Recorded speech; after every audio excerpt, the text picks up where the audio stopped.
Pelita bagi kakiku, terang bagi jalanku. Hari ini adalah hari Selasa dalam pekan ke-15 dalam tahun liturgi gereja. Bacaan Injil untuk kita pada hari ini diambil dari Injil Matius bab 11 ayat 20 sampai dengan ayat 24. Lalu Yesus mulai mengecam kota-kota yang tidak bertobat, sekalipun ia di situ paling banyak melakukan mukjizat-mukjizatnya.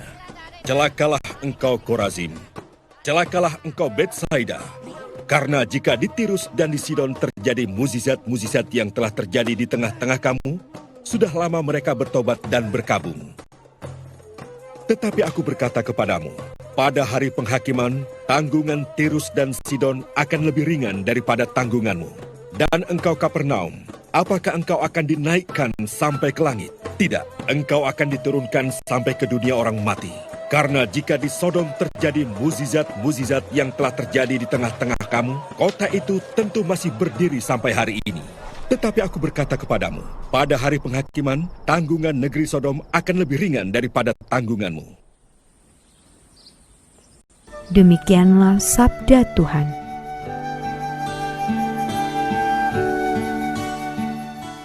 Ruang pengakuan makin lama makin pengap karena jarang dibuka. Barangkali ruang kecil itu hanya dibuka 2 kali setahun, yaitu menjelang Natal dan Paskah. Pengunjung ruang kecil itu pun sebagian besar orang tua dan sedikit orang muda. Itulah gambaran sekilas tentang situasi sakramen tobat atau rekonsiliasi atau sakramen pengakuan dosa. Saat ini, semakin sedikit orang bertobat. Mengapa? Banyak alasan mengapa orang sulit bertobat. Orang kehilangan kepekaan nilai-nilai rohani, merasa tidak pernah bersalah. Hati nurani semakin tumpul. Sebaliknya, orang dikuasai nilai-nilai yang badani. Hal ini nampak dalam gaya hidup, muda berfoya-foya, tua kaya raya, mati masuk surga. Orang makin berpikir pragmatis, mental instan, dan menghalalkan segala cara. Hal seperti itu akan membawa orang kepada pendangkalan nilai-nilai rohani.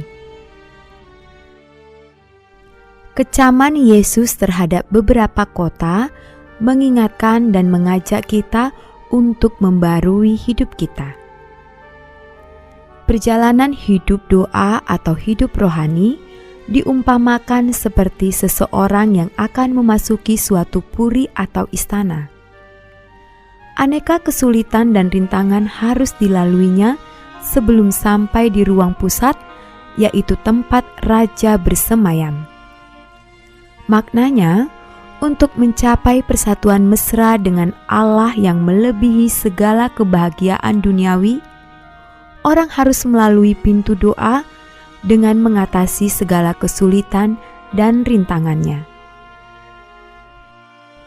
Beberapa hal mendasar dapat kita renungkan untuk membaharui hidup kita. Pertama, semua orang pernah melakukan kesalahan. Oleh karena itu, kita tidak perlu malu untuk mengakui kesalahan kita. Kedua, kita tidak melakukannya sendirian. Artinya, banyak orang berusaha untuk bertobat. Yang ketiga, karena rahmat Allah, kita dapat berubah. Santo Paulus sungguh menyadari kebenaran itu. Di mana dosa bertambah banyak, di sana kasih karunia menjadi berlimpah-limpah. Ini dapat kita baca di Roma bab 5 ayat 20. Yang keempat, bertobat bukanlah pilihan, melainkan panggilan Allah. Waktunya telah genap, kerajaan Allah sudah dekat. Bertobatlah dan percayalah kepada Injil. Manusia banyak melakukan kesalahan dan dosa. Namun, kasih kerahiman Tuhan sungguh besar.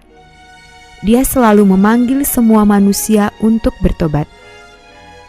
Mari kita masuk bilik pengakuan dosa dan meretas jalan hidup yang benar.